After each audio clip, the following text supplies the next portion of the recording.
In the Boston home of Tanya and Ben Mesrick, I'm gonna get your horse. the living room doubles as a playroom. Okay, 3/4 inch thick. Curiosity abounds. And we had to save some of these rocks. For sure, this mom and dad are engaging. 7-year-old Asher and 5-year-old Aria have lots of fun, and now the Mesricks are looking to enrich and entertain kids all over.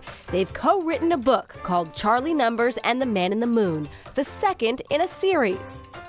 The series is about a team of whiz kids, 5 kids from Newton, Mass, who use their brains to solve mysteries. You may have seen Ben's name in print before. Since graduating from Harvard, he's been writing nonstop. I wrote 9 novels in the first year, which were horrible. I didn't break in until my probably 10th attempt, and that was my first book, which again, nobody read. My first 6 books were medical thrillers that nobody's ever heard of, and then I met the MIT Blackjack team, and that kind of changed my life. Yes, he's the New York Times best-selling author behind Bringing Down the House, the story of that MIT Blackjack team that was turned into the movie 21. He also wrote The Accidental Billionaires, the Facebook story that was adapted into the highly acclaimed film The Social Network. Writing something his kids could read sooner rather than later was the motivation for his first children's book. I always loved Encyclopedia Brown and the idea of using math and science like it's magic.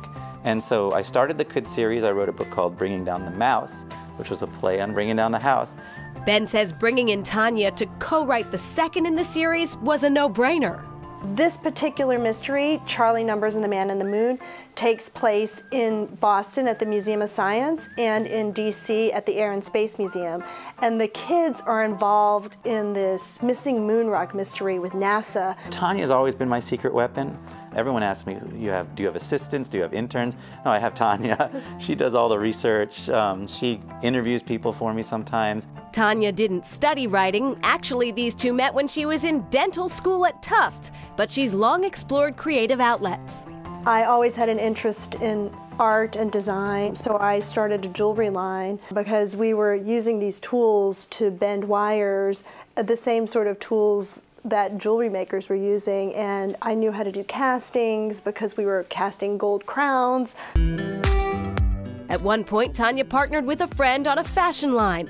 Along the way, she did dabble in writing. She has a blog and has contributed to magazines, but credits Ben with giving her the confidence to tackle a book. I did the whole first draft, gave it to him as a finished draft, and then he went and edited it. And I think this book is one of the best that I've done, that I've been involved with. So I think the reviews have been staggeringly good, and I don't always get good reviews. Working together worked so well, they're planning many more books, and they say there's already interest from Hollywood. The goal is 10 to 15 books. Ellen Pompeo is attached to make it into a television show. So if all goes well, it'll be a live-action show. A series. Yeah, shoot it here would be great. Tanya and Ben say the goal is to attract kids whose first instinct hasn't always been to pick up a book and remind them that a love of learning can be the key to success.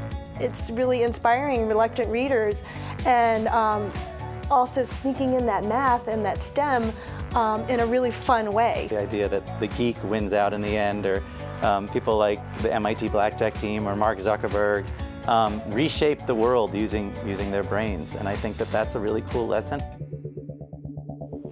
On April 18th, Ben and Tanya will kick off Math Awareness Month at Boston's Children's Museum. And that is Chronicle for tonight. Thanks so much for joining us. I'm Anthony Everett. And I'm Shayna Seymour. Have a good one, everyone. We will see you back here tomorrow night.